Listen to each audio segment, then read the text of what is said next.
Kanhangad block panchayat സംസ്ഥാന ആയുഷ് വകുപ്പിന്റെയും പട്ടികവർഗ പിന്നോക്ക വികസന വകുപ്പുകളുടെയും സഹകരണത്തോടെ മടിക്കൈ ഗ്രാമപഞ്ചായത്തിലെ പുളിയനടുക്കത്ത് ഹോമിയോപ്പതി മെഡിക്കൽ ക്യാമ്പ് സംഘടിപ്പിച്ചു.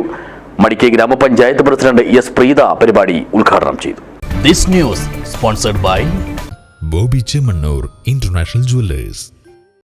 കാഞ്ഞങ്ങാട് ബ്ലോക്ക് പഞ്ചായത്ത്, മടിക്കൈ ഗ്രാമപഞ്ചായത്ത്, സർക്കാർ മാതൃകാ homeo dispensary Irikkulam, Ayush health and wellness centre എന്നിവയുടെ സംയുക്ത ആഭിമുഖ്യത്തിലാണ് മടിക്കൈ ഗ്രാമപഞ്ചായത്തിലെ പുളിയനടുക്കത്ത് ഹോമിയോപ്പതി മെഡിക്കൽ ക്യാമ്പ് സംഘടിപ്പിച്ചത്. കമ്മ്യൂണിറ്റി ഹാളിൽ വെച്ച് നടത്തിയ പരിപാടി മടിക്കൈ ഗ്രാമപഞ്ചായത്ത് പ്രസിഡന്റ് എസ് പ്രീത ഉദ്ഘാടനം ചെയ്തു. ചരിത്രപരമായി തന്നെ സാമൂഹികപരമായ മുന്നേറ്റം ഏറ്റവും പ്രധാനം തന്നെയാണ്. പ്രത്യേകിച്ച് പാർശ്വവൽക്കരിക്കപ്പെട്ട ഇവരെ മുഖ്യധാരയിലേക്ക് കൊണ്ടുവരിക എന്ന വലിയൊരു പ്രവർത്തനം തന്നെയാണ് ഇതിന്റെ ഭാഗമായിട്ടുണ്ടായിട്ടുള്ളത്. നമുക്ക് അറിയാം, മടിക്കൈക്കാലത്ത് ഇത്തരത്തിൽ നമ്മളെല്ലാവരും ഒരുപോലെ കാണുന്നവരാണ്, ഒന്നിച്ച് ജീവിക്കുന്നവരാണ്.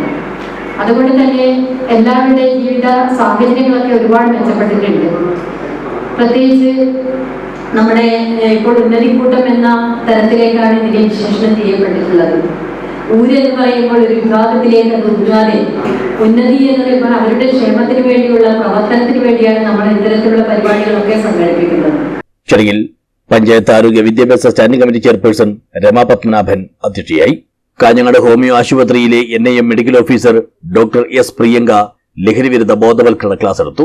സർക്കാർ homeo dispensary medical officer doctor Mujeeb Rahman ക്യാമ്പിന് നേതൃത്വം നൽകി. Ward member Shailaja, ST promoter Vijesh എന്നിവർ ആശംസകൾ നേർന്നു. Nileshwaram TEO committed social worker G Prajeesh സ്വാഗതവും ഊരുമൂപ്പൻ കുഞ്ഞിരാമൻ നന്ദിയും പറഞ്ഞു. News bureau, Nileshwar.